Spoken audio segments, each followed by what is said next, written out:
Thank you for your question, Natasha Malik. What speed is to use Endo Z? So, you commented your question on this video, and in this video, as you can see, the Endo Z's feature, the flutes are pretty like the between the blades, they have a big gap. So I'm gonna just explain it about the flutes of the endosaber and also what you need to be careful along with at what RPM it should be used. It is recommended to be used. So according to US Dental Depot, the description of the endosaber, it is recommended to run the endosaber at 160,000 to 300,000 RPM, and this is the uh, within the range of the high-speed handpiece. Okay, so high-speed handpiece goes from 200,000 to 450. So as long as you are using the high speed, okay, then it is safe to use with the endozebra. But it is now recommended with the low speed handpiece because endozebra is pretty much rough when it is running slow. It catches the wall more and it doesn't do much job. Um, so always use it with the hand high-speed handpiece. And if you are cutting with the electronic, you can just set the RPM as it is cutting the enamel or something from prep. So 1060 to 300,000, as you can see here, it is recommended. So, um, one thing that I'd like to add on is that when you are using the endosaber, you need to be careful because it has a very uh, big flutes, okay? Which means that it catches more and it cuts more, and there is a possibility that um, you might accidentally damage the wall that you don't want to during the exam or during the patient, because um, the bigger flutes, I mean, the bigger gaps between the flutes, it is a rough, more rough, aggressive. So the fear flutes, it cuts faster and it removes more, but it leaves a rough surface and it provides more vibration.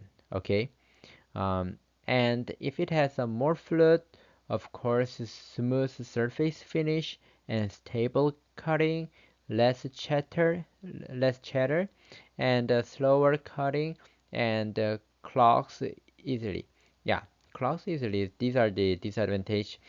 But Endo zebra has six flutes.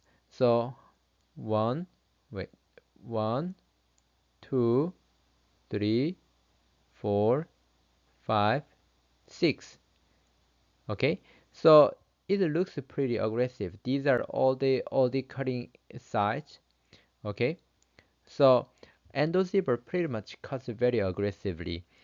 That's why when you are cutting, you need to have a very firm grip on your handpiece and very slow control because if you give force on the burr or if you incline the burr against the wall or something with force, then it really chips off aggressively.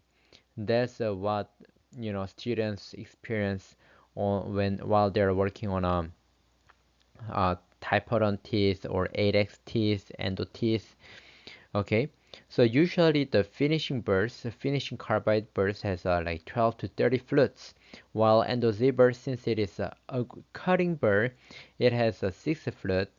So this is the example. Let's say this is the endo tooth, and we are supposed to leave 2 millimeter from the margin, um, and probably 2 millimeter from the incisal. Yeah, if I have made a mistake, just to, yeah, overlook it. But what my point is this. So we need to make a pretty much conservative, but not really conservative. The ideal prep is like this much, okay? But sometimes the endozebra is pretty fat, so this much, okay? Because let's say this is the endozebra, okay? If you dip this much into the canal, then the diameter of this lower portion is different from this top portion, right? So when you do the excess prep, since the endozebra, we need to dip it, dip the burr in until you touch the floor, because that is the advantage of having the endozebra. And you cannot cut unless the whole wall is in touch with the burr, right? Because if you are touching with this rounded tip, this portion, you cannot cut it. That's why you tend to dig everything into the canal. If I draw it in the side way, it is so. Um, let's say this is the incisor, and this is the pulp chamber. This is the pulp chamber, and then let's say this is the burr. Okay, so this is non-cutting edge. Because it has a non-cutting edge, unless these cutting edges touch, they are not being cut. So um, diameter of this area is different from this area. So we might end up prepping it in the way that it is too large. You know what I mean? Because we had to um, put the burr all the way inside. So if you are, let's say, if you just made a brief outline, okay, just don't use the endo zipper, but you can use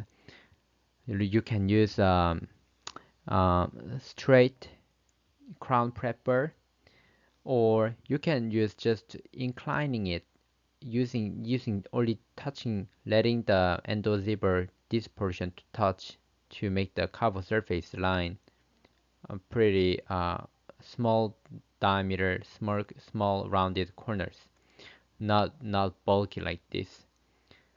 And if you put pressure on the burr, you might make a like mistake with sometimes the burr sounds like and it damages the wall.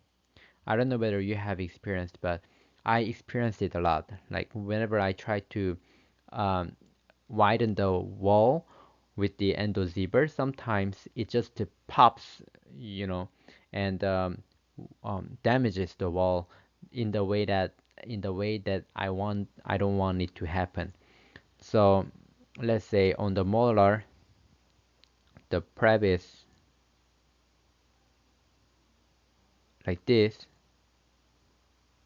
Okay, so all the way I am using uh, the wide portion of the endozebra, because I am touching the pulpal floor. Okay, I'm touching the pulpal floor. That's why I'm cutting the wall with the larger diameter area, which means that there is more gaps between the flutes, right? Because as it goes lower, they become more narrower each other, closer to each other. But if you this area has a wider flutes, which means that it cuts more on this area because it has a very aggressive, it cuts very aggressively. So sometimes if you put little force here, then it might gouge, it might damage the wall like this with the sound like ta-tak. Okay, so very careful as you are um, running the endo zipper at high speed. Once you touch, probably you can just release the foot pedal and let it just slowly touch it. But yeah, whenever you use the endo zipper, um, just to use it slowly and moderately. Hopefully, this explained you well and answered your question, and hopefully, I shared something that might be very helpful for you. And if you go to the link here that I'm going to put in the description below, you will find the various dimension of the endo zipper because usually endo zipper that regularly I encounter are big in the kind of big at the neck portion, but there are a little bit smaller diameter endo zipper that may be useful for your more conservative access prep. Okay, so hopefully this video answered you and you found some information helpful.